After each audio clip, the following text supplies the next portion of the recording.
Okay, let's get this going. And let's just fix a few things up here.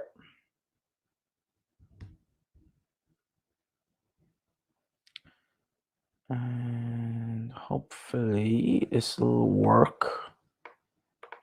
There we go. So let's see. Do this.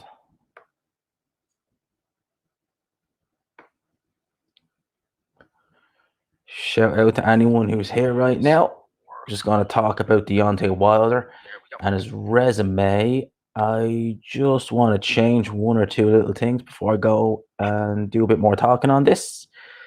So just bear with me.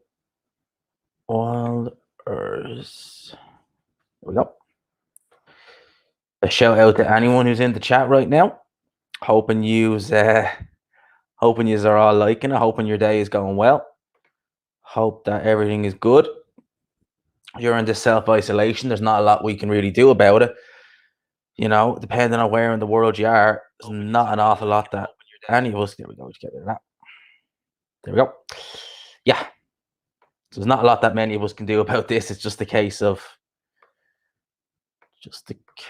waiting and seeing what happens. So just bear with me. And I fixed the sound problem for some reason. I don't know why. Whenever I go live, it like duplicates the sound.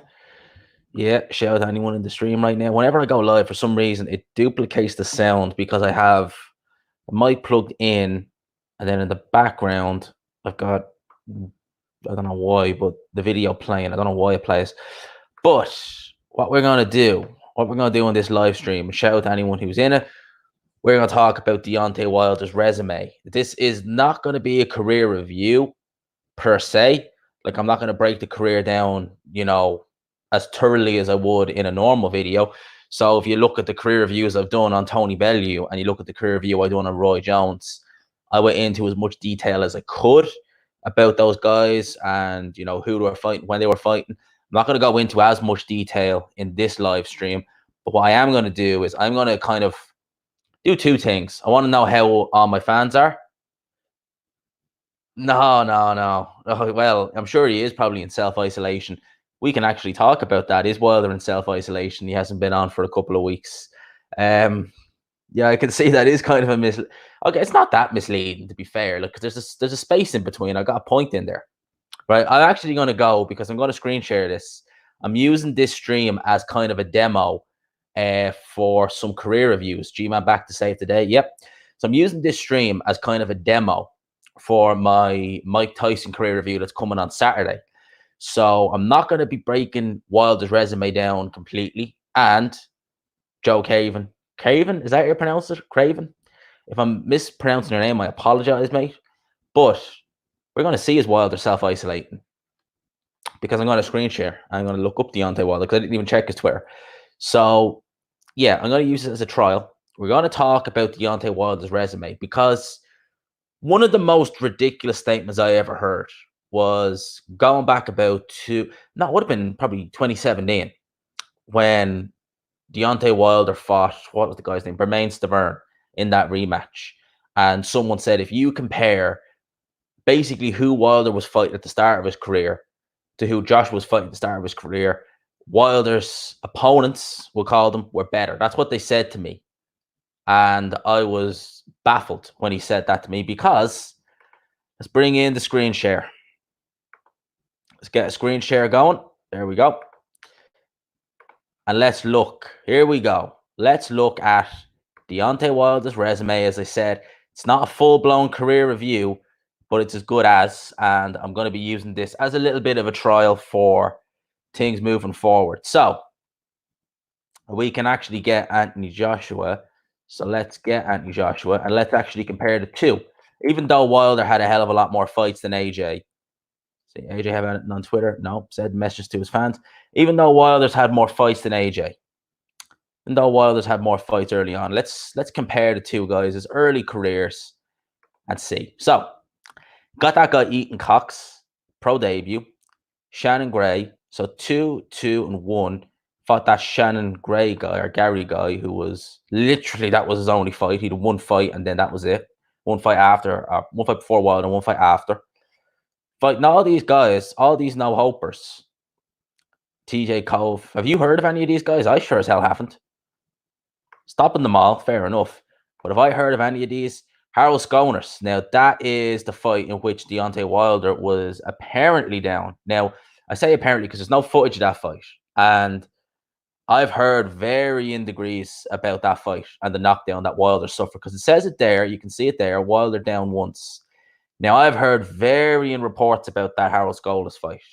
I've heard some people say that Wilder was hurt badly in that fight, and that he was kind of lucky because he was really, really hurt. Then I've heard conflicting reports, and I've heard other people say that actually no, it was more a balance thing. It was more like basically this here. It was more like this Dustin Nichols fight. So if you've ever seen that fight, this Dustin Nichols guy, 400 pounds. This guy is 400 pounds. Apologies. Sorry about that, people. Don't know why I did that. But yeah, this Dustin Nichols guy, 400 pounds, 36 years old, the worm, 6'3". And when I tell you he was 400 pounds, Jesus, knocked out by Curtis Harper in the round. Curtis Harper's no great shakes. Terrell Woods, no great shakes. These are not good guys, people. These are not good guys at all. Where's Deontay Wilder? There we go. 398 pounds. That was the big fat guy where Wilder was seen on the canvas. We'll say on the canvas in that fight. He was not dropped. For those wondering, he wasn't dropped in that fight. I will actually tell you he wasn't dropped in that fight. It was a slip. It was a slip. If you go back and watch it, it was a slip. He was way off balance. But these are the guys that Wilder was fighting early on. All right, and where are we now, right? Let's go to this David Long guy. I think I remember that fight. So what would Wilder have been going into that fight? So Wilder was 19-0 and he fought a guy, David Long. Okay. Who was AJ fighting when he was 19-0? And I'll tell you, I'm pretty sure it was Klitschko. No, it was Takam.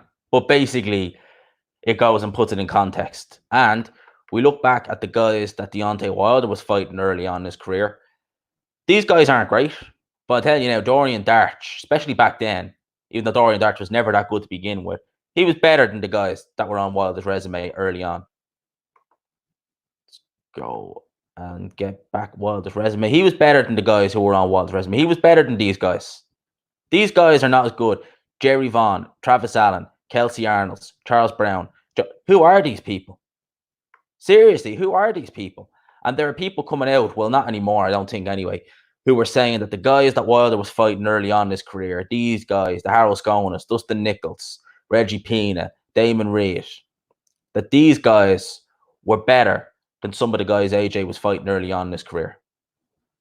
Madness. I mean, look at this. 46-15, 2011, 17-3-1, 11-1, 23-10, Marlon Handel. These guys, Jesse Owens, Owen Beck, Damon McCreary. This guy was 14-0, Damon McCreary, right? Yeah, there you go. That was a guy who was 14-0. Wilder fought him. I don't know what fight that was, but that guy, Damon McCreary, look where he started his career. Super middleweight. In the 90s. And he lost to Wilder when? 2012. What was Wilder in that fight? 24-0. 24-0. That's how carefully they matched Deontay Wilder early on in his career. Lost to Charles Martin. Lost to Jarrell Miller. Who else did he lost with? Jordan Schimmel. Was he the guy who got knocked out by Morak Asiev? I think he was. Got knocked out badly. Yep. Knocked out very badly in that fight. Hasn't fought since. So he got knocked out by a cruiserweight. He's a former super middleweight. Jesus Christ. And I had people try and tell me that some of these guys are good. Just wait there and I bring up the chat. So I want to go back into this.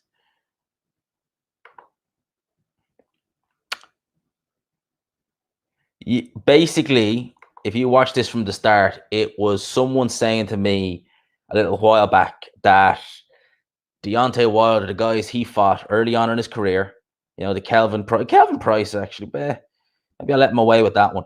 But the guys he was fighting early on in his career, the Charles Browns, Ethan Cox, Shannon Grays, Richard Green Jr., that these guys were tougher opposition than what AJ had early on in his career.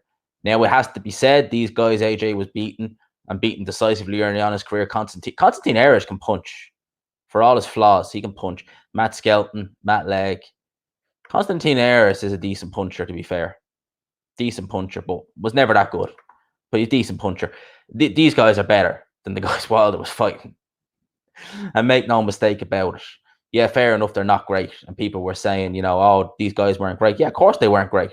You know, Jason Gavron's not great. Rafael Zabarna-Love's not great. Kevin Johnson, he'd seen better days at that stage. He'd seen much better days. But people, these all right here, night and day. Night and day. These guys absolutely god awful. Dan Sheenan, Irish name. Who was he? Never heard of him. Cruiserweight. Okay. 5'10". Because he's listed on BoxRec as a cruiserweight. This is very small. 204 pounds. It's very rare you see Wilder outweigh someone. These are the guys he was knocking out. You know? It's not a who's who of the heavyweight division. It's a who's he. And some people were trying to argue and say, yeah, these guys were good or decent. And they were better than the guys that AJ was fighting early on in his career. And let's try something as well. Let's have a look at Tyson Fury's early career and see who he was fighting. Actually, no. Before we go on to Tyson Fury, let's look at some other heavyweight contenders. Kubrat Pulev. Let's look at the guys he was fighting early in his career. Matt Skelton early in his career. Zach Page. Zach Page. Is that the... No, that was Greg Page. Yeah, these guys aren't great, the guys he was fighting early on in his career, but still, these are better. These are better guys. These are much better guys. Derek Rossi, he's a tricky journeyman. And he was stopped. Yeah, that takes him down. Derek Rossi's tricky. But these were the guys Kubrat Pulev was fighting early in his career. You telling me that these guys, that the guys Wilder fought early in his career are better than these guys? They ain't. You know, Derek Rossi, decent journeyman. Decent journeyman, Derek Rossi. Stopped 6 times. Still, decent journeyman. You know, hasn't fought since 2017. Remember that Berman's the Burn fight? Erkan Tepa. Who remembers this guy? I know we're talking about Wilder's career, but let's have a look back. Let's take a moment to appreciate the legend that was Erkan Tepa and his infamous, it's still listed as a KO actually on BoxRec, his infamous fight with David Price. Who remembers that? Who remembers that fight? Poor Pricey. Poor Pricey. Is it still there on Wikipedia on the event? I don't have any pictures. Poor Pricey. Who remembers that fight? Let's actually look at David Price's early resume and see how it compares to Deontay Wilder's earliest resume. Now, it has to be said, don't recognize any of these guys. They do look pretty awful, it has to be said.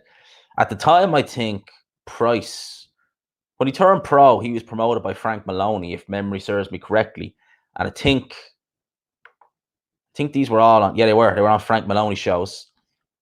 So these were the guys that David Price was fighting early in his career. And while they weren't great, Tom Dallas at the time when David Price fought him was undefeated. Right? Knocked John McDermott out in the first round. See, this right here is when David Price was being built up. This is when he was being hyped as the heir to the Klitschko throne. Was it Tony Bellew who said that David Price was the heir to the Klitschko throne? These performances here, Sam Sexton, that was a better Sam Sexton than what Hughie Fury fought. Audley Harrison. The most bizarre thing, when David Price fought Audley Harrison, he knocked Audley Harrison out in the round. He became Audley Harrison after that fight. He literally took Audley Harrison's persona on and became Audley Harrison after that fight. Matt Skelton's been beat by most guys. And then, of course, we the Tony Thompson fights. You know, if you haven't seen them, go and watch them. First fight, Dave Price got caught by a fairly innocuous looking punch. It had to be said. It did look innocuous, but it fucked Dave Price's balance up. And then we obviously have the rematch. That rematch, go and watch that. It was a fun fight to watch. David Price. This is the first time you will see David Price snatch defeat from the jaws of victory. This is the first time you'll see it because he hurt Tony Thompson very badly in that fight, dropped him in the second round. David Price hurt him extremely badly, knocked him down heavily, and I don't know how he ended up losing that fight. That was the last card that I think Frank Maloney ever put on. And look at this. Look at all the points decisions on that card. So Dave Price was the only stoppage on that card. That was on Box Nation. Frank, has he put on any shows since? No, he hasn't. I did see some articles. I think it might have been on irishboxing.com, actually. Now, irishboxing.com are a very hit and miss website. But I've seen a few articles saying that Frank is looking to get back into promoting, that he's meant to be promoting some female fighters. And I did see pictures of Frank Maloney with a couple of female fighters, but these were really, really small hall shows. I don't think he was even the promoter. I think he might have been managing the girls or something. I don't know. But they were recent. And the pictures of Frank Maloney were only up, I think, back in January. So he's trying to get in there. He's trying to promote women. So we'll see how that goes. But yeah, those are some of the other guys in the heavyweight division who had, early careers. But look at Wilder's resume here, right? And we just compare. We don't even compare, but let's just look at it here, right? Calvin Price in 2012, I think at the time Wilder was 27, 28 now. That's probably the only real name. And Calvin Price obviously is not a name. That's probably the only real opponent you could say that Deontay Wilder had at the time. He was 25-0. Look at that. Hard to believe. That was on the undercard of Sean Porter, Leo Santa Cruz, and Amir Khan. Imagine something like that happening today. Oh, it's mad, some of those old cards, the way they used to have names like that. Obviously, Wilder knocked out Harrison as well, knocked him out in the round. Don't need to talk about that fight. Lakovic, that was a bad knockout. Furta, go and watch that fight. His face was an absolute mess. Furta in that fight got smashed up. Malik Scott, I'm pretty sure that was a dive. Malik Scott always questionable heart, it was fair to say. Jason Gavern, same as AJ. Then he fought Bermain Stavern. We're into this WBC title reign now, where Wilder's fighting, the better than, T.Y. Coves and Jerry Vaughns, better than those guys, but there's no great shakes there, If he beat Tyson Fury in that first fight, that'd be the number one name on his resume, bar none. Miles better than Luis Ortiz, way better than Bermain Stavern, Jarrett Washington, Chris Arreola, Brazil. Wilder's resume, 42-1-1 with a 93 knockout percentage, and he's fighting that level of opposition. Jarrett Washington, Bermain Stavern twice, Arthur Spilka, he's getting dropped to cruiser right now. Johan Dupa, Eric Molina. Crazy. And let's go. And he's actually ranked number 2 by BoxRec. Why is he number 2? Why is he ahead of Joshua? Strange. So I don't know how BoxRec do these kind of things, but they do them.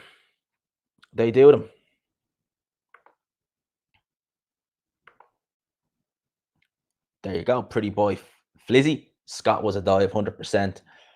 I remember listening to a video a while back, and going off the resume for a second, I remember listening to a video a while back. I think it was actually a podcast video. Now, I have no proof of this, but allegedly Malik Scott was having some kind of child support issues or something like that, worse to that effect. And basically, there was widespread talk that there was a fix-in on the Wilder fight. So I think Scott was to get more money to go towards the child support, which is why apparently he took a dive in that fight. Say there. Someone said earlier that Wilder's 29th fight was his first top 50 opponent. Is that true? Who was his 29th fight? I don't necessarily know, but we'll have a check. Now, I don't know how these would have been ranked at the time now, so bear that in mind. But his 29th fight, would it have been Lakovic? Yeah, it would have been. It would have been Sergei Lakovic, who at the time, let's see where Lakovic would have been. So when he got knocked out by Wilder, Would he have been top 50? Probably. You know, coming off losses against Hellenius and Jennings. And sadly, he probably would have been top 50. He probably would have. So Sergei Lakovic was the first top 50 opponent that Wilder fought, and Sergei Lakovic never really that great shakes to begin with. If Sergei Lakovic was around in today's era, we're talking about prime Lakovic, would he still be top 50? Would he even? Would he be cannon fodder for some of these guys? He probably would. Let's look at Fury's early career. All right, let's look at Tyson Fury's early resume. And I'm obviously going to bring the John McDermott fight up, obviously. Bella, that last name. Oh, that was a real small cruiserweight. Jesus, how did that fight ever get sanctioned? I'm pretty sure cruiserweight, the limit was raised after that. So how did that fight ever get sanctioned? 191 pounds versus 261 pound fighter. Jesus Christ. No wonder it was a first round knockout. Jesus, I did not know that. Lee Swabby. You know, those names. Marcel Zeller. Matthew Ellis. Have I seen that name before? Matthew Ellis. I'm looking at these names. He fought John McDermott very early. John McDermott won that first fight. Definitely. Terry O'Connor scored it wide for Tyson Fury. 98-92. Jesus. Had that fight in the O2. O2 is called the Tree Arena now. Had that fight with Thomas Marzarak. That's actually reasonably, 60, 57. That implies there were some close rounds or some even rounds in that fight. So let's see. So who else did he fight? Who else has he fought? Had that John McDermott rematch. Hans-Jörg Basilic. How do you pronounce that? God, these names kill me. Well, he hasn't fought after Fury. Knocked out by Christian Hammer. Okay. Some of these names just interest me. Just want to find out more about them. Who else did Tyson Fury fight? Oh, remember that fight against Martin Rogan? He won the Irish title. Not too many people win Irish titles because not too many people get to fight for them, unfortunately. It's not a particularly pretty title. It has to be said. The Celtic title is a lot nicer looking, but it's not as that gets you a guarantee. I think not guaranteed, but I think it gets you a top 15 ranking with the EBU. But the Irish title ain't the prettiest title you'll ever see. In fact, I'll just show you it. Irish title. See it there. Any pictures? That's it there. Not the prettiest title you'd ever see. But I don't think it is. I think the Celtic title, which is that there, is a prettier title. To me, that just looks prettier. But it doesn't get you much. It doesn't do much for your career. It's just a nice little trinket. But the Celtic title, or the Irish title, I don't think it's the prettiest title in the world, personally. But Tyson Fury liked it, and he takes great pride in it. So, make it that what you will. Where are we? Clicking on random fighters now. So, yeah. Beat Martin Rogan for that. Tyson Fury's early resume, although he hasn't had as many fights, nowhere near as Deontay Wilder, still a hell of a lot better early resume than Deontay Wilder. It has to be said. Andy Ruiz. Let's look at Andy Ruiz's early resume because I just want to compare and just see who these guys were fighting. Now, Andy Ruiz turned pro 2009. And this is what I mean by Andy Ruiz. This 297 pounds on his pro debut. Tijuana in Mexico against Miguel Ramirez. One loss at the time. Has he fought since? Okay, yes, he has 11 losses. Oh, yeah. That's who you want to make your pro debut against. If you're 297 pounds. Who has he fought? Nobody. At least no one I know. So he could say, and he was, yeah, wait, Andy Ruiz, 300. Fuck, man. Oh, I don't know where they get these guys from. I literally don't sometimes know where they get these guys from. Mills Kelly, Luke Vaughn, that's a very small man, 200 pounds. These are the guys, Kelsey Arnold's. These are the guys Andy Ruiz was fighting. Now, obviously, when you're dealing with fighters who are just starting out in their careers, right? Obviously, they're not going to be fighting stellar opposition. Not everyone is a Guillermo Rigondeaux. Not everyone is a Vasyl Lomachenko. Guys like that, who you can just fast track. But the level of opposition especially for someone like a Deontay Wilder. Just shocking. Just these are like guys you get over in Hungary. Matthew Green. I've not seen that guy's name before. I'm nearly sure he has. He lost to Byron Pauly. For those who don't know who he is, you should not be losing to him. Heavyweight journeyman, big fat guy. You should not be losing to him.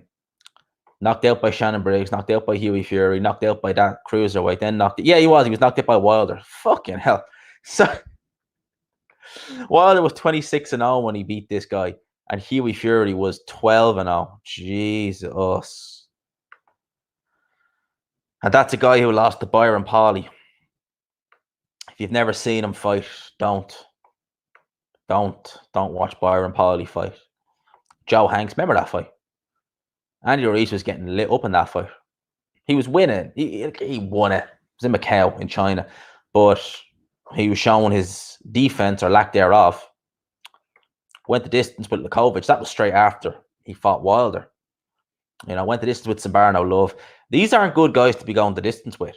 So when Andy Ruiz was up and coming, you wouldn't have thought of him as a puncher. And I still don't really think of him as a massive puncher, because these are guys that, I think most guys are stopping.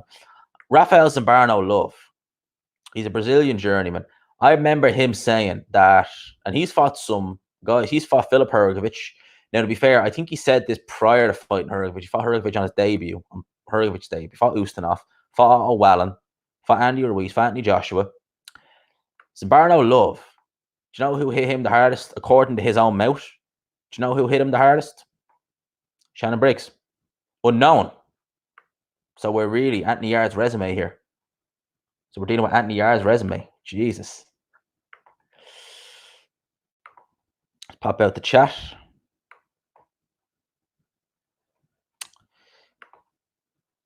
Hit the like button and support the channel. Yes, please do.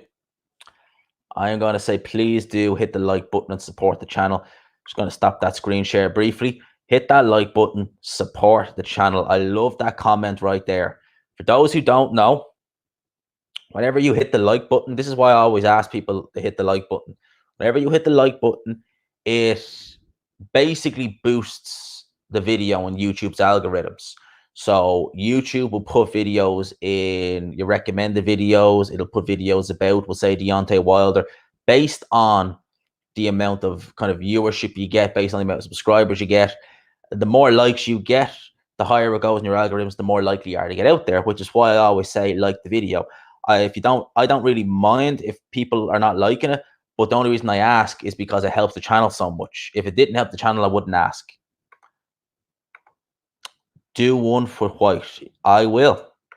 So I just wanted to bring that up, and I'll bring this back on. So just wanted to throw that out there. So let's do one with Dillian Whyte. Just before I do that, right? 297 pounds, 292 pounds. The next time he weighed heavier, well, not heavier, but the nearest weight to that was this AJ, 283. How do you go from fighting Demetrenko on April the 20th to fighting Anthony Joshua on June the 1st and gaining weight? Like back-to-back camps. What the fuck did he do? If he had a week off between camps, how much weight could he put on in that week? How much eating would he have done? Unbelievable. My man really does love his Snickers. Don't know why that does that. So, back to heavyweights. Before I do Dillian Whyte's resume, I want to ask a question to everyone in the chat, okay? I'm doing this stream here as a bit of a trial. So this Saturday, we're doing the Mike Tyson career review. Are you preferring it streamed? So I'm streaming, I'm talking about these guys' resumes. Now, obviously, with this career reviews, I'm going to go more in depth. Are you preferring me streaming these and using the screen share, just showing you their box recs? Or do you prefer the other way I do it, in which I record myself with the laptop and I just put snippets of box rec in and talk about it? What do you prefer? Because this is a hell of a lot easier than editing the video, because they take over an hour to do. But maybe you feel it's a bit more thorough, and I'm not. Well, obviously there's a live chat going at the same time. What would you rather? Do you think that it should be better to stream the career reviews moving forward or just do them the same way? I'm enjoying it doing it like this. I'm not having to edit it. So yeah, Dylan White. Now, when was his ban again? Was it? It was in 2012 was when he got the ban. So let's look at Dylan White's early career, okay? So he made his pro debut 2011 on points. First 2 fights were on points. These were in leisure centers, you know, Concord Theatre, Leisure Centre, or Corner Theatre. 252 came down to 230, 226. Imagine Dylan White looked decent. Dylan White did look quite decent, you know, early on in his career. Now, some people may say that was because of this Jack 3D, which is what Dylan White was popped for the first time. Jack 3D. You can still buy this, but apparently it's nowhere near as good because the stuff that was banned it's now out of it. So apparently it's no use. So Dylan White looked quite good early on. Tony, I'm not pronouncing. I've just given up with these names seriously. But these guys, pretty hopeful. Hastings Racing, however you pronounce it, stopped 25 times from Zimbabwe. Made his debut in 1998. Jesus.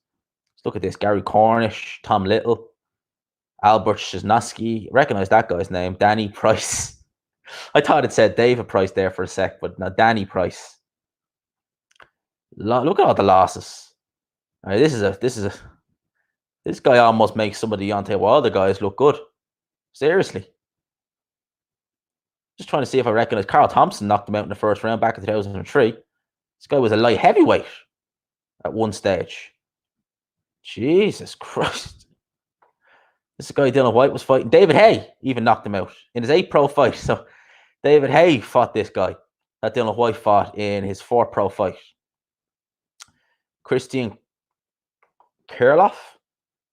No idea how to pronounce it. Bulgarian heavyweight, a cruiserweight by the looks of things. Absolutely nobody on that resume that I recognize. Mark Little, not Tom Little. As far back as 2018, though. Who else do we have? Mike Holden. Name rings a bell, all right. These guys were the guys Dylan White was fighting early on. He was getting rid of most of these guys. He was looking in decent shape. You know, he was in the 220s, in the 220s, in the 230s. And it was round about here when the ban started. So, yeah, he went on that 2-year hiatus. So, from 2012, October 2012, didn't fight until 2014, November 2014. I wonder, was that on a Matchroom show? No, it wasn't. It was on a small hall show. Had Darryl Williamson on it, Dale Evans. No real names there, I reckon. It was on a small hall show. I wonder when his first fight with Matchroom was, because I would imagine at this time, well, obviously at this time, Anthony Joshua was fighting, obviously. And I would love to know when he started fighting on these Matchroom shows. Kamil Sakalowski, he is a good journeyman. He'll take some stopping. Dylan White stopped him in 3. I'm going to guess it was February. He was being quite active, though, to be fair. Like, look, this Kamil Sakalowski is a good journeyman. He's a decent journeyman. Very, very decent. Very formidable. You know, stopped twice. He comes to win, this guy. Very good journeyman. You know, beating undefeated guy there. Lost to Cash Ali on points. I did not know that. And a very close fight. That was in Ultimate Boxer when he lost that fight to Josh Sandland. I thought he won that fight. Lost to Cash Ali by 1 round, by 1 point.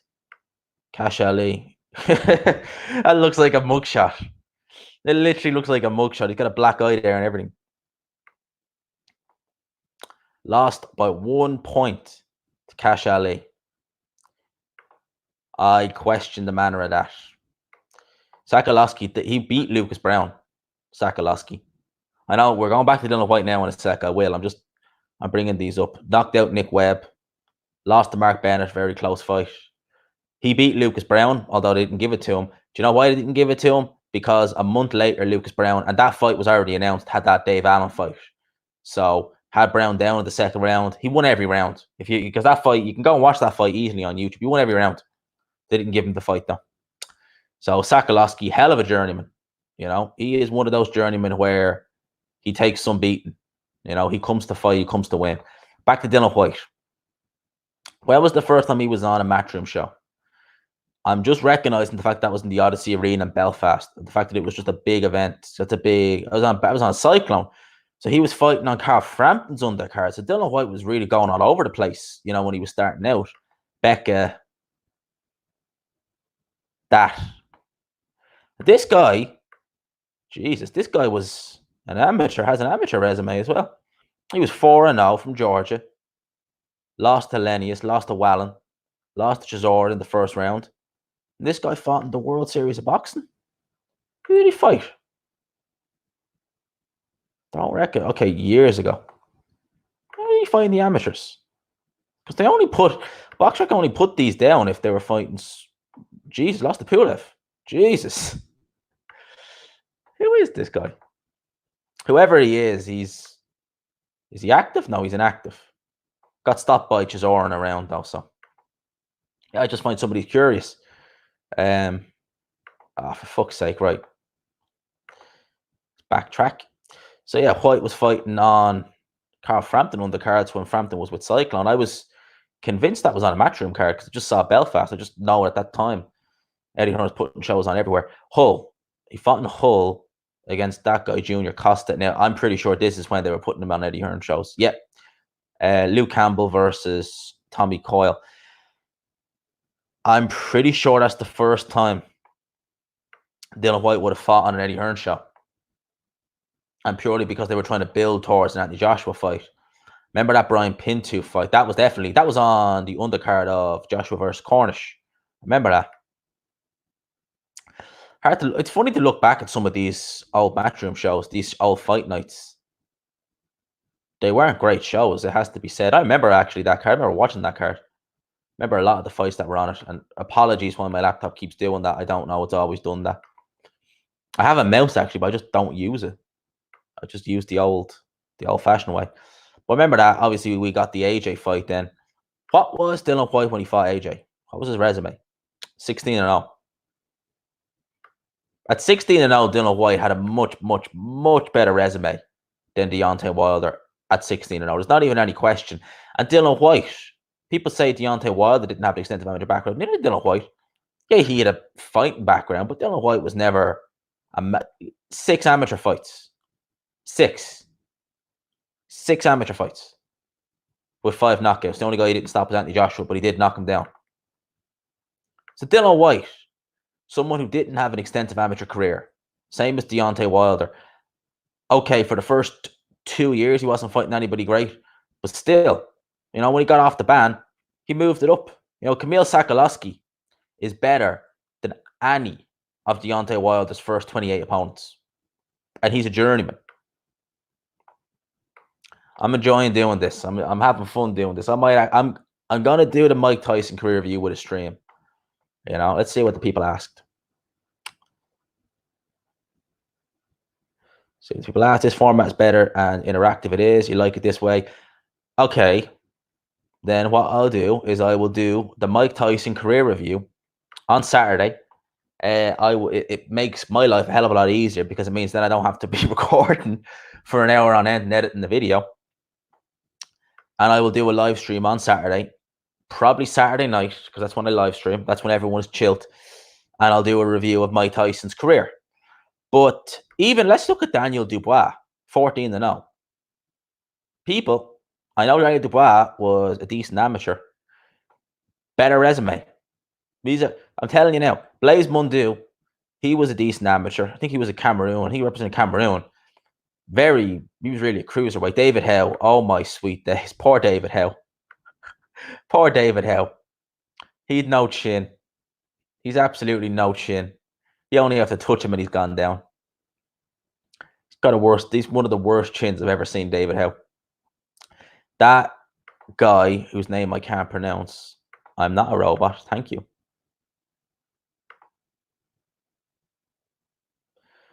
Apology here, people. Technical difficulties. Who beat this guy? Kudryashov. I don't recognize the guy's name. Yeah, didn't Lebedev fight? No, not Lebedev fought him. But this guy was a cruiserweight. Daniel Dubois fought him. He was really a light heavyweight, I think, prior to that. AJ Carter's pretty garbage.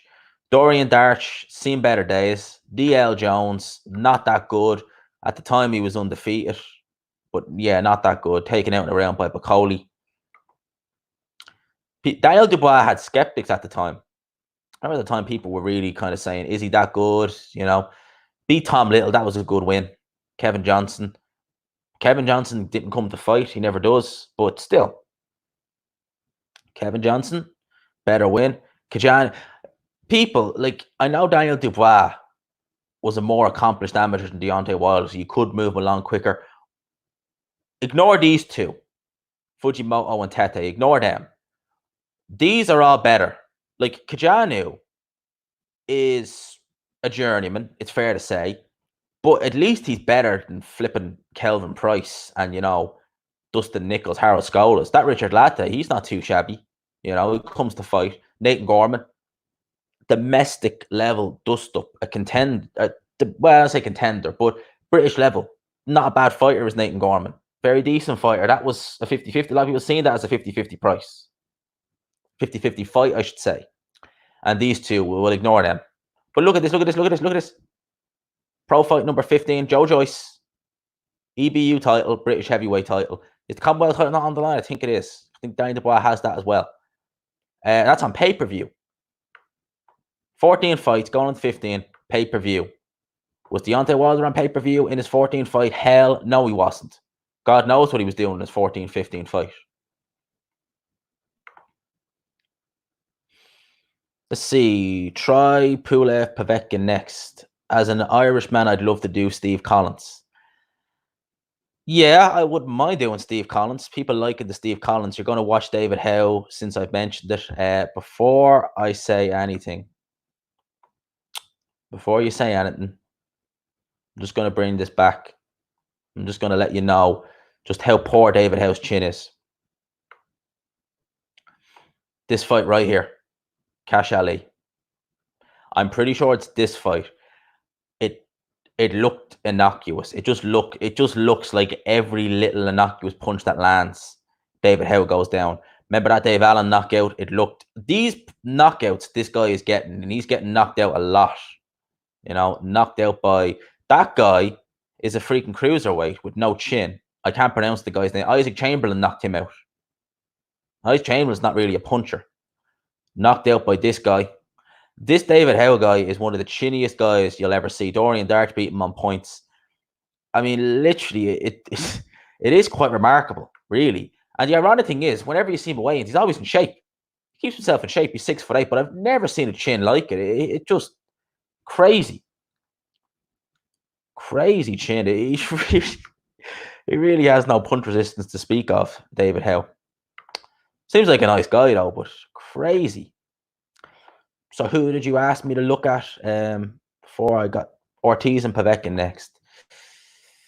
Which one will I do first? Let's do Povetkin first. Now, Povetkin, obviously we know amateur gold medalist. Says he only has 2 amateur fights. Don't mind that. Was Camarelli beating the Olympics in Athens? Jeez, Povetkin's been around for a while.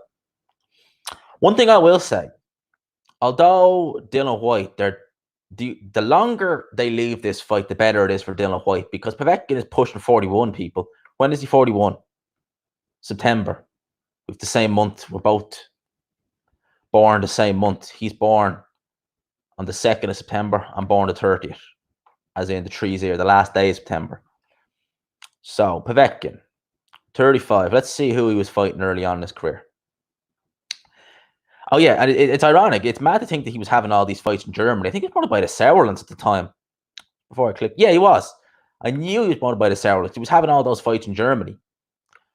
One thing about Povetkin, and I'm going a bit off topic, but his entrance music is, I don't understand a word they're saying, but whatever, his entrance music is just badass.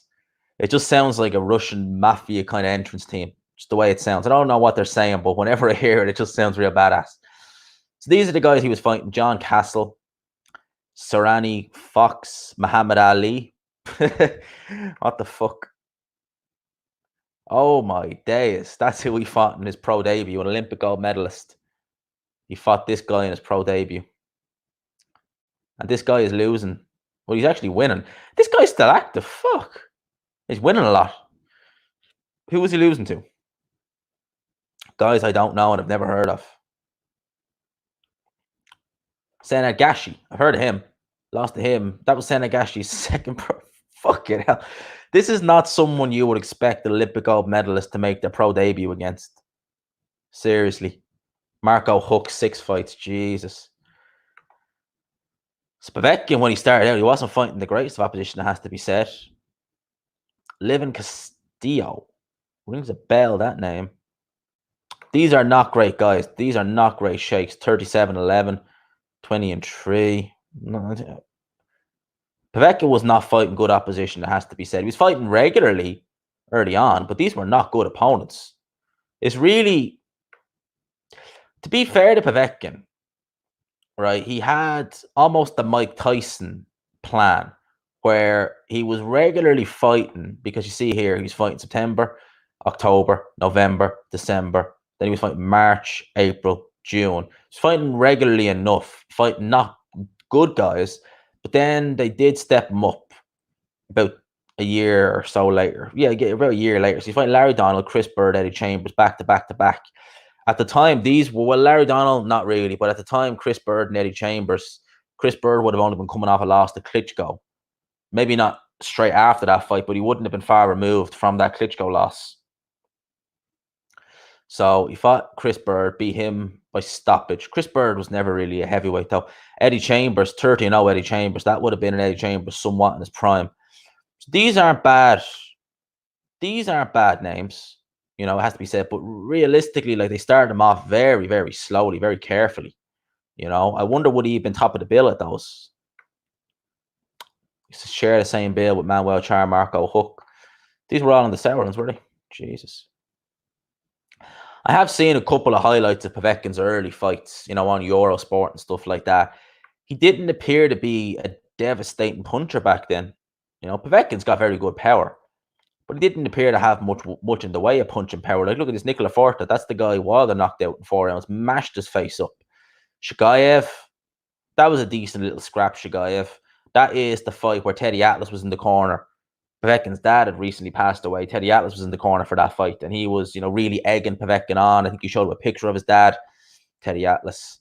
Once Povetkin won the WBA title, he really fought nobody, you know. Cedric Boswell was a career sparring partner. I forget to who, but he's his career sparring partner. Took him out in Finland, Helsinki. I mean, why he's fighting there is beyond me. Marco Huck, good fight. Close fight. Could have gone either way, that fight. Hasim Rahman. I mean, people, in 2012, Hasim Rahman shouldn't have been anywhere near boxing ring. Andre Warzek, that was co-promoted by Don King, that card, because Lebedev fought Jones. And one of the guys in the chat, shout out to Pretty Boy Fizzle, you said you were going to watch David Howe. This fight here, it's listed as a no contest. Dennis Lebedev versus Guillermo Jones. Guillermo Jones knocked Lebedev out in the 11th round. Daily Motion have a Box Nation commentary of it. Go watch that fight. If you have never seen Dennis Lebedev versus Guillermo Jones, once this live stream ends, go on to Daily Motion, because Daily Motion have the Box Nation commentary. Go on to Daily Motion, look up Lebedev versus Jones. It was the main event in this card. Go and look it up. It is one of the best cruiserweight fights you'll ever see. Lebedev's eye got mashed up. I have never seen a swelling so bad. People talk about Hasim Rahman swelling in his head being bad. Oh, no. Lebedev's eye got mashed up. He literally looked like the Elephant Man in that fight. And they didn't stop the fight. And go and watch it. It's like the referee, Stanley Christodoulou, he's normally a judge. The referee had to do a fast count in the 11th round because the corner, the doctor, wouldn't stop the fight. If that had happened in the UK, they would have stopped the fight after about 4 or 5 rounds. They didn't want to stop the fight. And Lebedev, more through exhaustion, went down in that fight. And you'll see the referee just do a fast count to get Lebedev out of there. Absolutely crazy fight. Jones took a hell of a lot of punishment in that fight. I think he failed the drugs test. I forget what it was for, but go and watch that fight. But that Warzek guy, he was meant to fight Deontay Wilder in 2017. So he had that fight. I remember that fight against Cisnowski. I think that was on the undercard of Usyk versus Glowacki it was, because I remember that was on Sky. And then he was meant to fight Deontay Wilder, believe it or not. This Warzek guy. He was meant to fight Deontay Wilder. He was meant to fight him in February 2017. That's how Gerald Washington got that fight with Deontay Wilder. Because I believe, if memory is right, he failed the drugs test. He failed the drugs test.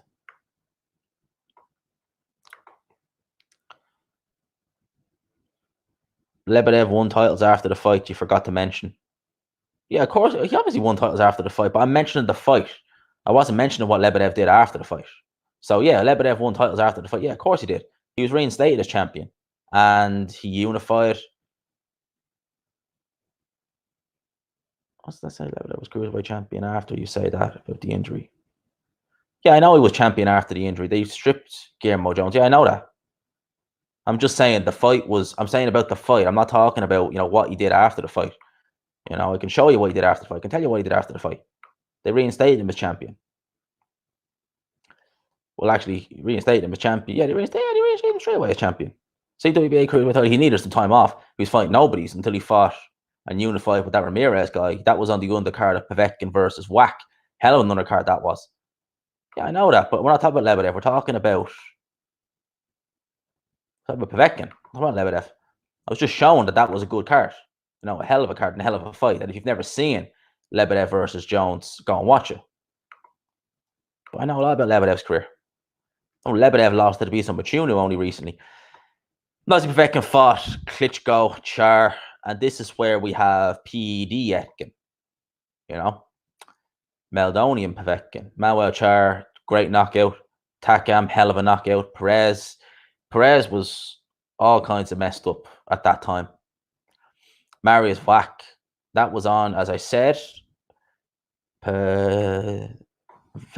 I don't understand why BoxRec put some of these fights on. That was the main event, Povetkin versus Wack. That was the undercard, Latif Coyote.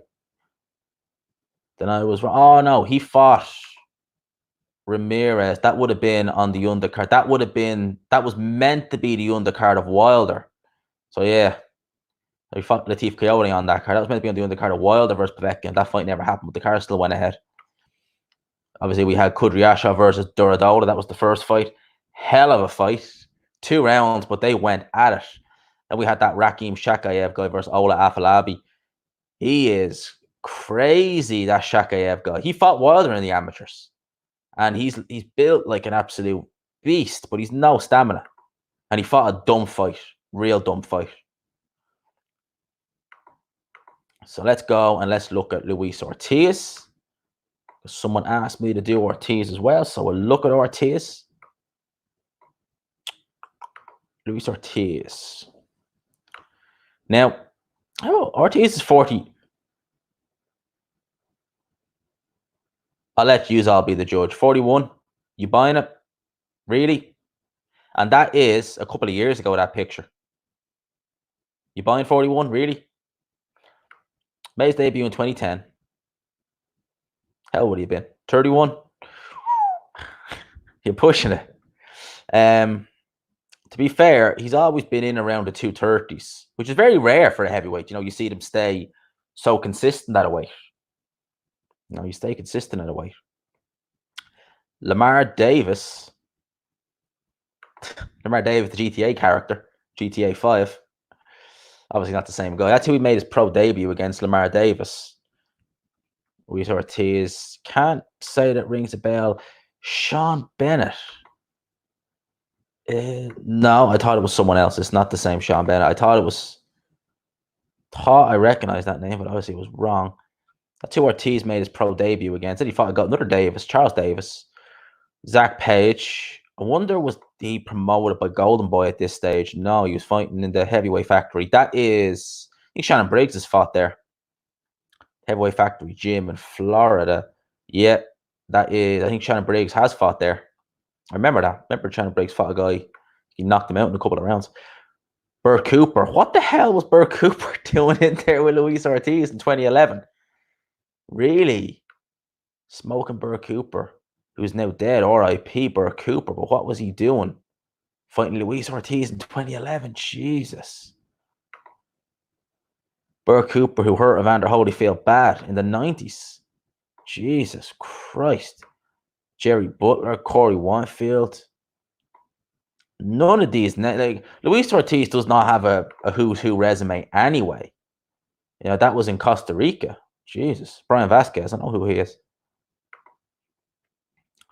Brian Vasquez. He's fighting regularly enough now to Luis Ortiz, to be fair. But I do not recognize any of these guys. None of them. Monty Barrett. It's the first name I recognized. That was in 2014. I would imagine that was when he was promoted by Golden Boy. Yeah, Richard Schaefer, Golden Boy. That's when Luis Ortiz started teaming up with them. Wow, look at that card. Michael Hunter, Dominic Brazil, Gerald Washington, and Luis Ortiz versus Monty Barrett. So this was when Ortiz was with Golden Boy, Byron Pauly. That's the guy I think I said. Who lost? I think one of Wilder's, a guy Wilder beat, lost to that guy, which is not good. That guy's garbage, Byron Pauly. Did they have a picture of him? Big fat guy. The bear. They don't, you can't see it there, but a big fat guy. Tony Thompson. So this is kind of when Luis Ortiz was in limbo. So the Brian Jennings is his best win. Tony Thompson at that stage was ancient. So Brian Jennings probably his best win. That was on a Golden Boy show. That was actually straight. That win at the time was seen as a good win. Originally, it was meant to be Brian Jennings. I think originally it was meant to be Bermain Stavern. They were talking about doing it for the interim WBA title. So they ended up putting Brian Jennings in there. He was coming off a loss to Klitschko, just straight after the Klitschko. So it was a good win. That at the time, it was a decent win. Then he had the Thompson fight. Then he had the Scott fight. That was on the Matchroom show.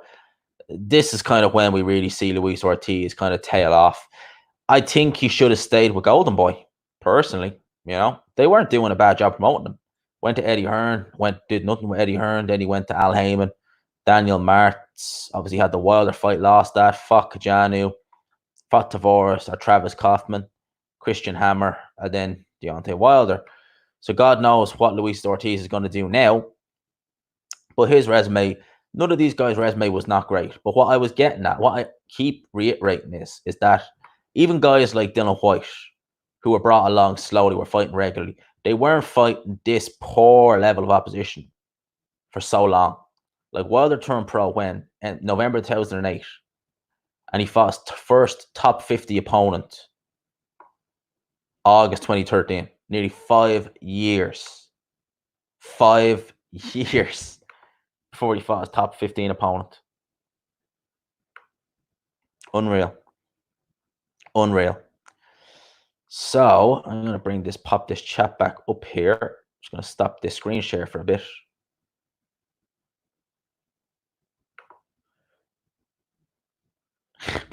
You listen to his music in the gym. His ring music, it's like a Russian mafia kind of song. 2015 was terrible era for all boxing. Well, 2015 was the year. 2015 wasn't that bad a year. A 15-year-old Tyson would beat Hammer.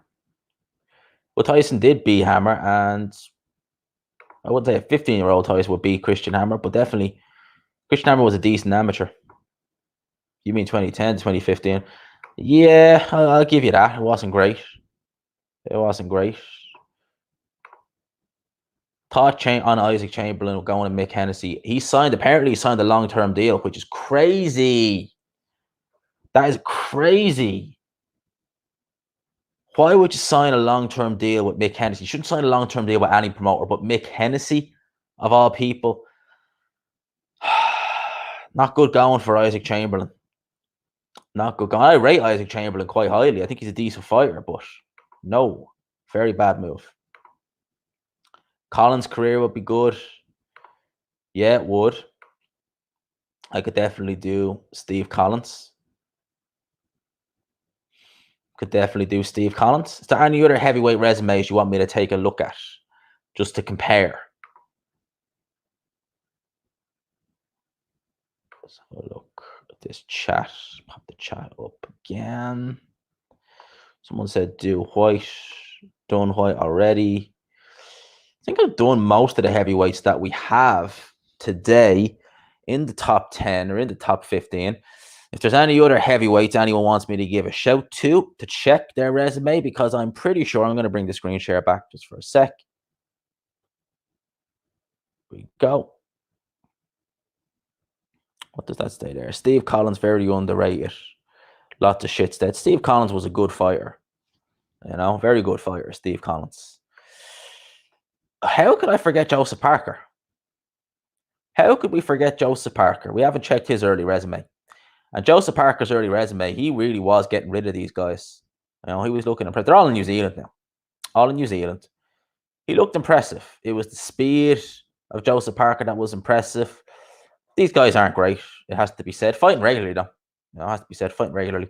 Terry never won a fight. Poor Terry. Never won a fight. Who did he fight? Nobody. Parker's the one name that I recognize. Never won a pro fight. Poor Terry.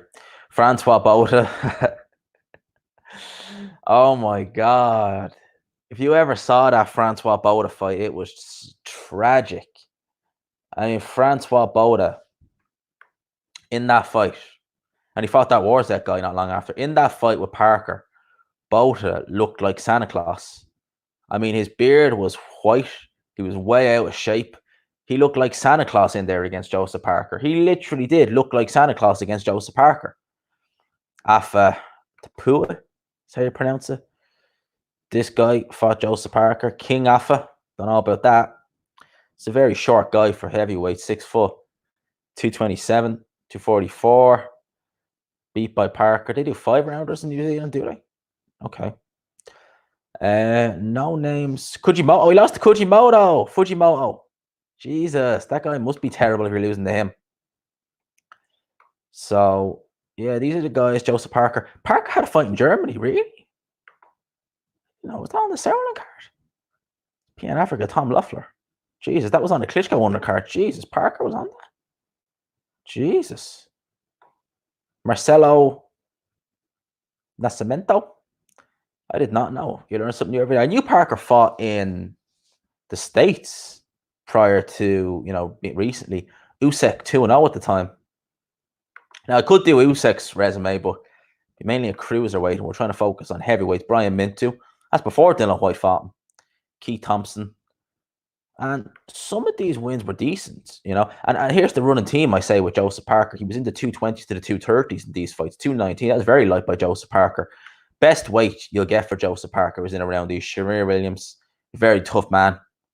He takes some stopping. Think Junior Costa, you know. Some of these knockouts were decent knockouts. Joseph Parker using the speed. Bowie too. I remember that fight. That looked fairly innocuous, that knockout as well in that fight. But Parker took care of him in a round. He was very active, you know, even up until he won his title. He was very active. He was doing well, Joseph Parker, it has to be said. That's when he was in the 230s, and I keep saying it because it's true. Best weight for Joseph Parker in the 230s. When he started coming in the 240s against like Hughie Fury and guys that, he didn't look as good. Did not look as good. Beating guys like Shondale Winters. He needs to get back down to the 240s, I think, or 230s, I think. That is Parker's resume. You know, not great, but they moved him along fairly quickly. Someone says Collins was Kronk-based. No, he was based in the Petronelli's gym in Brockton.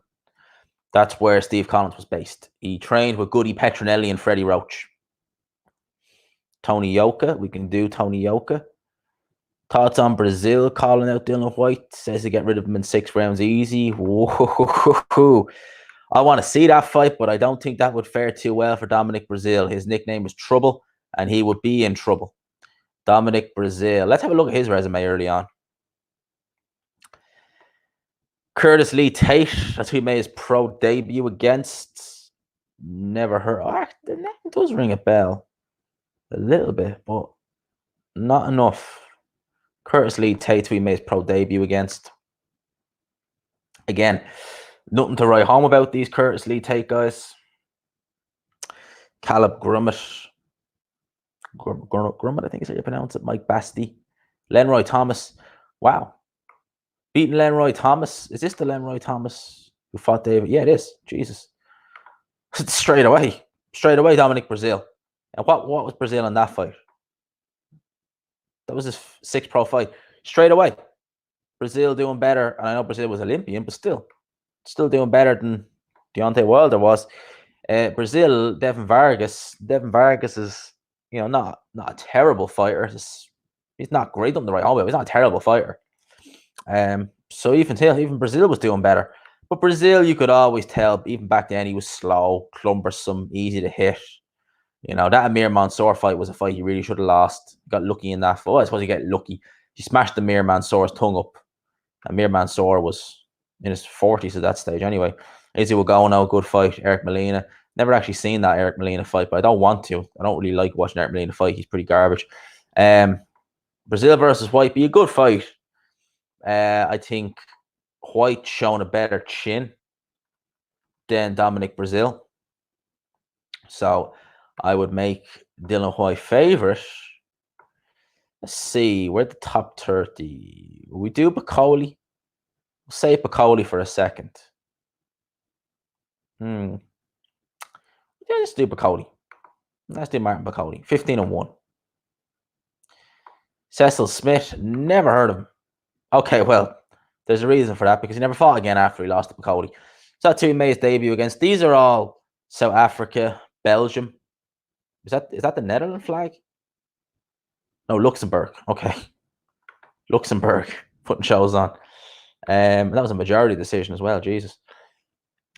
Lucas Fika. Never heard of these guys. Have to say, never heard of them. Dominic Akalade. That's who I heard of. I've heard of him. So let's see. So he had 7 fights before he fought someone I recognize. Kamil Sakalowski. Decent win.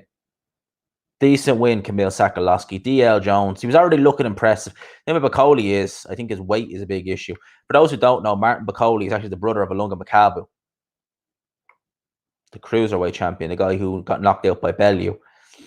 It has to be said, although there's no real, who's he names on his resume or who's who, Michael Hunter, not a bad loss, putting it in context, and he was badly injured in that fight. His shoulder was all kinds of messed up in that fight. Put it in context, Martin Bacoli's resume is not that bad in the grand scheme of things, especially someone who's only had, 16 pro fights. There was someone I wanted to check, and I cannot remember who it was.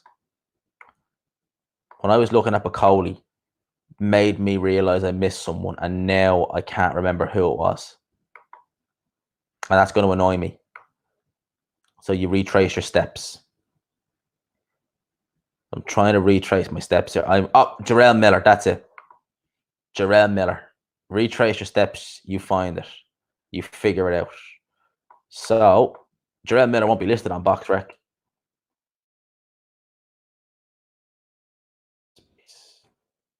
He won't be listed on BoxRec purely because he's been inactive.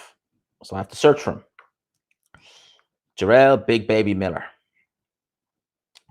Pro debut in 2009, and there was a 2-year gap. At the time, Jarrell Miller would have been basically, sorry there, people.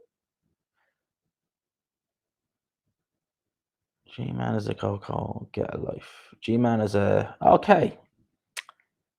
Who is this guy?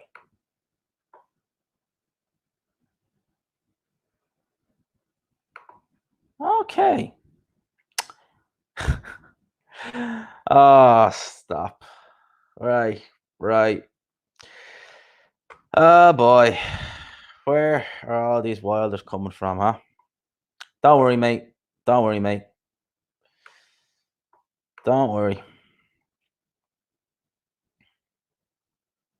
Let's make sure that screen share is off. I'll be just back in 2 secs as I get...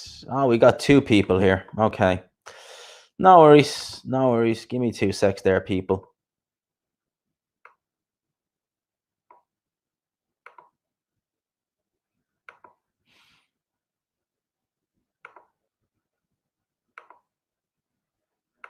There we go. Someone is joining the block party. Exactly. G-Man got himself some haters. Mate, mate, I just don't get it. I just don't get it. Sorry, I got to get rid of this fool too. I'm seriously hoping that I didn't block someone by accident. I think I might have blocked someone I didn't mean to block. What the fuck? Why is this guy? There we go.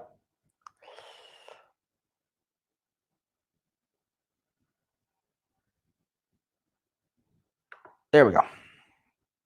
He hopes I get corona. I punch your nan. Who is this fucking guy? I punch your nan. I hope you get corona. Who is this fucking guy? Give Maddie back, G-Man. Okay, fuck right off. Do you know what it was? I was clicking undo. Whenever I blocked them, I was clicking undo by mistake because I wanted to get the thing to come off the screen, which is why they keep coming back in. But they're gone now. Don't worry about them. Don't worry about those idiots. Don't worry about those fucking idiots. I mean, he's a little bitch. Do you know what it is, right? I don't get pissed. I don't get pissed off. I really don't. I just blocked them. I literally just blocked them because, I mean, how sad are you to go and start commenting saying shit like, I hope you get corona? At the end of the day, mate, you see that, who was the guy? Was it this guy I have on screen, this Robert fucking Mary guy, whoever the fuck he is? Is he the kind of guy who's saying, you know, learn the box? These are the kind of guys who type it all up. They never say it to my face. You know, they'd never say any of this to my face. You know, and that's why I don't get pissed off. And when I don't like people, I don't care, because when I don't like people, if people that I don't like, I just don't acknowledge them. You know, it's just silliness to me. I mean, like, the amount of people who would say stuff like, "Oh, gee, man, you're these are little bitches." They won't say it to my face. I'd love for that guy to come up to me in Dublin, if he's from, I don't know where the fuck this guy's from, Maine, or I'd say he's probably American. Sounds American, that kind of name. Say it to my face and see what the fuck happens. I fucking dare you. Someone like that, come up and say it to my fucking face. Go right up to my face. Come to Dublin, come to fucking Source, say it to my fucking face, and see what happens. Don't just fucking block you. All right, I go fucking a lot harder than that, you little bitch. But I don't worry about that kind of stuff. That stuff, right? Just block them because they're typing. Jesus, where are all these people coming from? Look at this. They would say it to your face. Okay.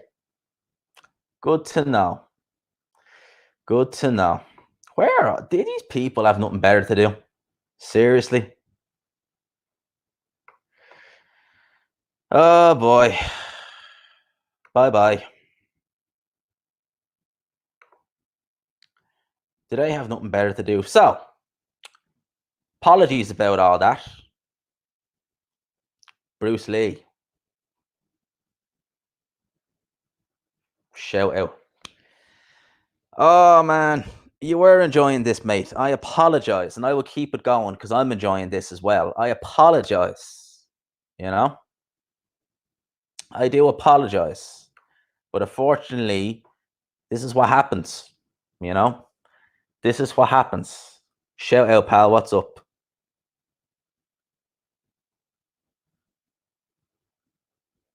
Just make sure these are blocked and that it won't get anything on it. Off to relax now. I'm not finishing this stream yet. I'm going to go back to what I was doing. But if you want, you are more than welcome to stay on, because I'm going to finish a couple of these heavyweights before I do anything. I do ignore them, man. Don't worry about it, mate. It means nothing to me. Ryan Ormond, what's going on? I don't know. I was streaming for the last hour. Was going great. Was talking about several fighters and their resume, and then we got some people who were just idiots. I like the chat though. We got people leaving silly comments like this. We got other people leaving other silly comments like this. And is he still there? Yep. Like this. And you know what I did with them guys? Sent them on their way, blocked them. That's it. And exactly right. You don't feed trolls. Don't feed them. At the end of the day, that's what they do. This is the one. I love YouTube. They don't box. And that's what they kept saying. They kept saying that you don't box. Mate, I am pulling my hair out because I can't box. Because the gyms are all closed. And I was actually meant to, prior to all this lockdown happening, I was meant to box on the Crumlin Good Friday show, which I was really looking forward to. But that's not happening. It's annoying. I was looking forward to it because I haven't had a fight in over a year. And I've been dying to get back into the ring. Like, sparring is fun, but it's not the same. It's not the same. It's just not the same. So yeah, don't feed trolls. We don't worry about trolls. Let's get back into what we were doing. I bring up my screen share.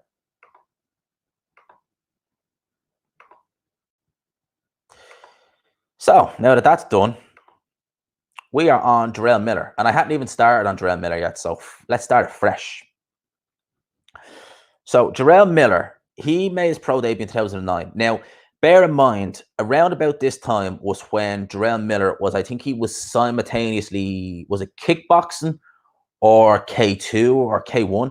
He was doing another form of martial art. So at this time, Miller was juggling boxing and was it whatever it was, kickboxing K2, whatever it was. Made his debut against Darius Whiteson. And then, yeah, he was really inactive because he was out for nearly 2 years. And then he was out for another year, basically. Donnie Crawford, he fought. Donnie Crawford, not particularly good. No names. I actually thought that said Keith Herman there for a sec. John Lennox. No names I recognize. But this is one of the running teams I'm getting with some of these journeymen. None of them seem to have any like real other people on their names, as in people they lost to. This I just find crazy. I find absolutely mental how this is even possible. So the 19th of December 2012, Jarrell Miller fought a guy, Tyrone Gibson, was 1-3. And then a month later, so the 19th of December, 19th of January, fights Joey DeWaco. Majority decision draw because Miller had 2 points deducted. He weighed 242 on the 19th of December and he weighed 286 on the 19th of January. How is that possible? I mean, I know you could have a Merry Christmas, but how is it possible? That's what? 4 pounds? How is that possible to put on that much weight in a month? I would have thought that is, I wouldn't, how? And you're obviously training because it's a month apart. How do you do that? Anyway, Joey DeWaco, decent name. Obviously, it was a draw, but Miller would have probably won that fight if he hadn't had the points deducted. Joan Hill, I recognize that name. I think he's been on some of these resumes. Badass Joan Hill. Okay. Stopped a bunch of times. Lost to Jarrell Miller. Yeah, he lost to Dominic Brazil. I thought I recognized the name. Lost to Daniel Martis. He's pretty much a journeyman, so that's not a good sign. He's pretty much a journeyman. Lost to Joshua Harris. None of these names. Aaron Kinch. I think I've seen him mentioned before. Sorry, people. Yes, I am not a robot. BoxRec asking me again if it had any doubts. Aaron Kinch. Who did he lose to? Charles Martin.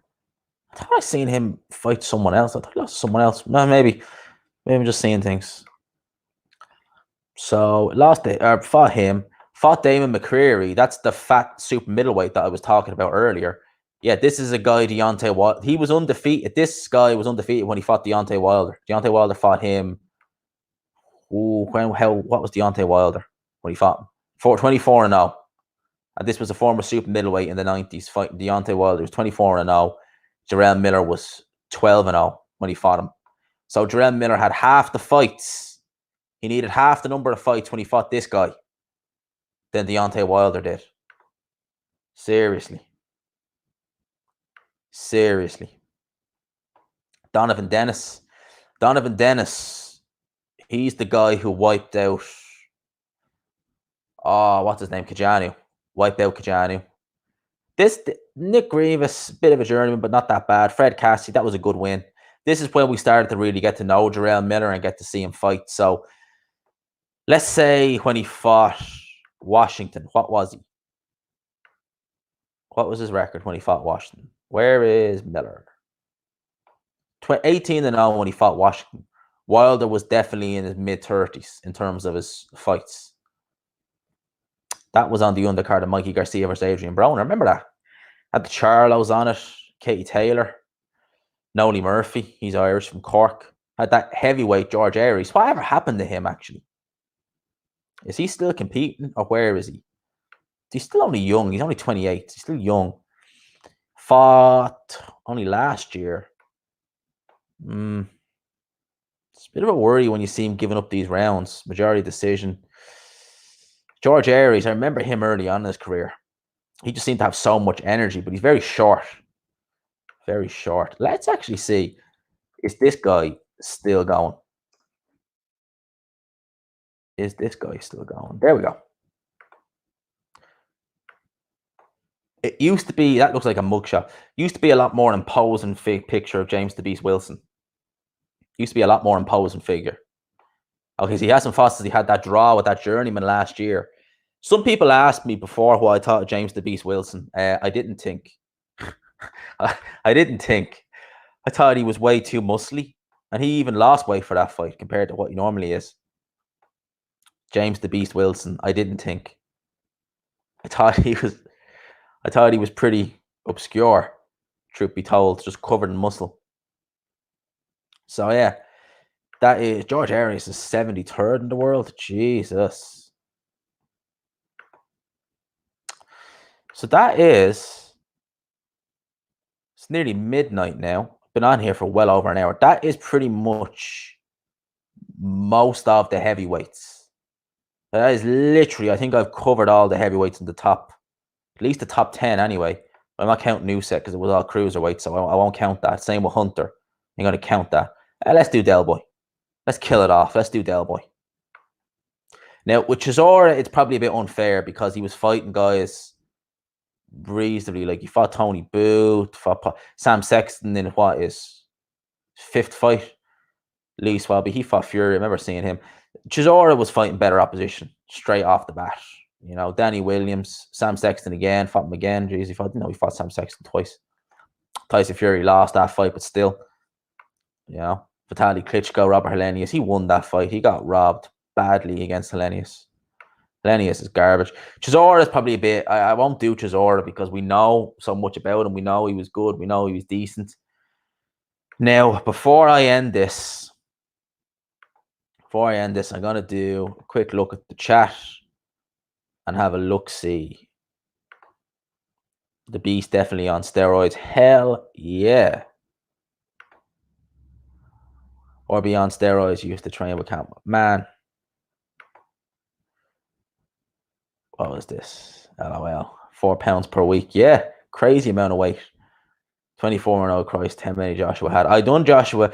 Well, the stream's staying up. So go back to the start of this stream and you'll get to see where I started. Because I started out doing this stream talking about Joshua and Wilder side by side. So that is basically this in a nutshell. So I've been going for how long? An hour and 24. I'm thinking I'm going to call this live stream quits here. We've had a hell of a lot in this. We had a hell of a lot of fun doing this live stream. Had a hell of a lot of fun in it. We have had trolls. We've had, you know, a good bit of a laugh with those trolls. It was good fun. You know, I enjoyed seeing it. Was fun. You know, not used to getting trolls come at me.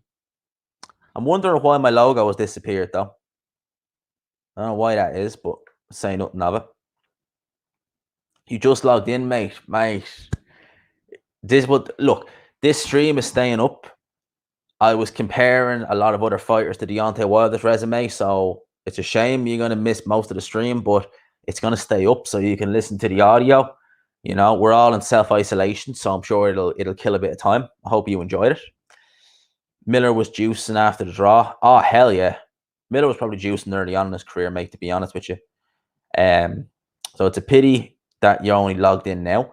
But considering we're all in self-isolation and considering there's not much happening, you've got a good hour and a half of a stream of me comparing. Audio will do fine. Mike Tyson career review coming on Saturday. It's going to be live streamed. So we're going to be live streaming Mike Tyson's career review. I find this is a hell of a lot easier than what I did for the Roy Jones and the Tony Bellew career review. So Saturday night, we're going live with Mike Tyson, you know, and I'll be doing it sober. I don't drink. So there'll be no rambling with Mike Tyson, but we'll be doing Mike Tyson's career review Saturday night. I hope you all lock in. I don't know. That could go over. That could go 2 hours because I know a lot about Mike Tyson, watching a couple of his fights. So that could go a while. But people, I hope you all enjoy this live stream. It's just a shame my man logged in late. I've had a hell of a time doing this career review. And you missed the trolls, by the way. You missed the trolls. Will I give them their 15 minutes of fame? Will I do it? Will I let them have their little 15 minutes of fame? Will I put in some of the comments they were saying? There you go. I hope you get corona. Just so lovely and refreshing, isn't it? Seeing things like that in your live stream. So you missed the trolls. They got their 15 minutes of fame. Yeah. That's it. They got their 15 minutes of fame. They got their 15 minutes of fame. What time is Saturday show? I reckon about 10. So I'm going to do it late. I reckon about 10 or 11. I will put it on the community tab when people do have issues, mate. They sure as hell do. I will put it on the community tab when I'm going to go live, or like not when I'm going to go live, but the actual time I'm going to go live. But I reckon about 10, 11 o'clock. 100% killed an hour quick. Mate, I had a great time doing this live stream. This is probably one of the most fun live streams I ever did. And definitely I'm going to keep doing these. I'm definitely going to do more and more career reviews. I had a great time doing this. I had a hell of a time. And yeah, as Gary said there, people have issues. It wasn't, I had like 3 people come at me in the comment section. And these weren't subs because I'm pretty sure they weren't, because I'm not used to seeing them in any comment section or anything like that. Do a live stream quiz or something? May do. All the time in the world these days, now that we're all in lockdown, unfortunately. If that could work somehow. I don't know how it would. I don't know how it would. I'll have to think about how I could work that. I could do something like ask you guys in the chat, you know, a question, and you know, see just how many people write an answer down, and then do a screen share and be like, right, who did, you know, Mike Tyson fight in his first fight? You know, write your answers down here. I'll go on the box rec and be like, he fought Hector Mercedes in his first fight. There you go. Something like that, maybe. I don't know. Maybe that could be messy. That could be real fiddly. Be real fiddly doing something like that though, because I have to be switching on and switching off. It'd just be a mess. So there's an idea. But yeah, I will keep you posted as to when I will be going live with the. They did come in at a bit. It was so random.